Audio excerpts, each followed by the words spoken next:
જય શ્રી કૃષ્ણ। સ્વાગત છે તમારું આરબી ઠાકોર કુકિંગ ચેનલમાં। તો આજે આપણે બનાવીશું કેરીનો હલવો।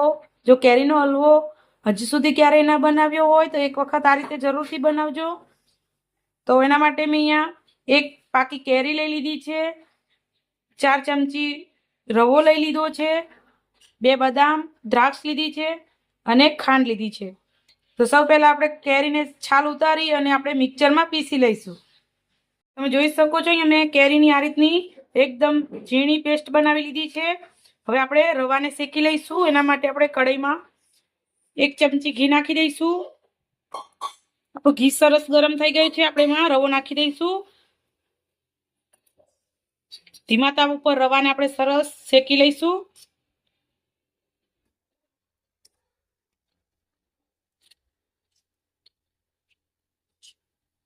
ગેસ વધારવાનો નથી, નકર બળી જશે તો સ્વાદ નહીં સારો આવે।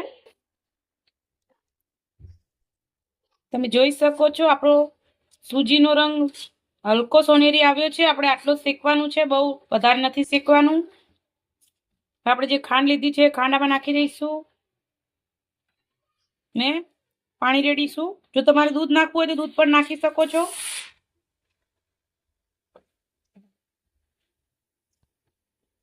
સરસ મિક્સ કરી લેવાનું છે।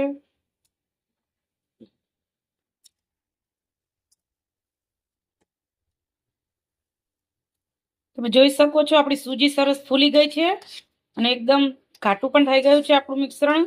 હવે આપણે એમાં દ્રાક્ષ નાખીશું, બદામ નાખીશું, સરસ મિક્સ કરશું।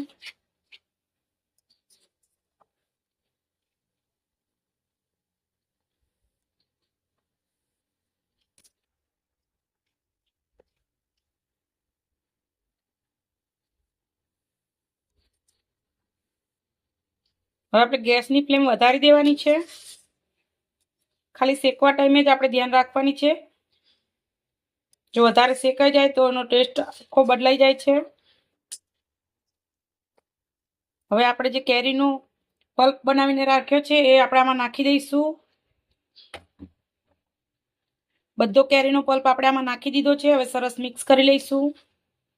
એલાયચી કે એવું કશું જ આપણે આમાં નાખવાનું નથી। જો એલાયચી નાખીશું તો આપણી કેરીનો સ્વાદ નહીં આવે। તમે જોઈ શકો છો કેટલો મસ્ત કલર આવ્યો છે।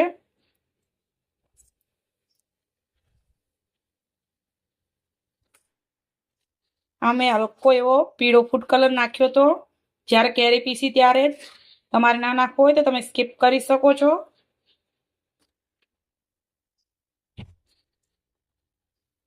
2 થી 3 મિનિટ સુધી આપણે આને સરસ શેકી લઈશું।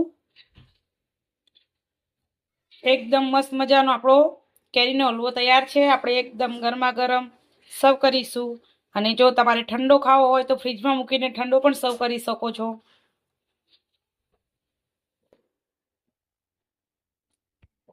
તો તૈયાર છે આપણો એકદમ ટેસ્ટી એવો, ખાવાની મજા જ પડી જાય એવો કેરીનો હલવો।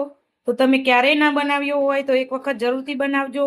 આ તૈયાર છે આપણો કેરીનો હલવો। જો તમે એક વખત ના જો તમે ક્યારેય ના બનાવ્યો હોય તો એક વખત જરૂરથી બનાવજો।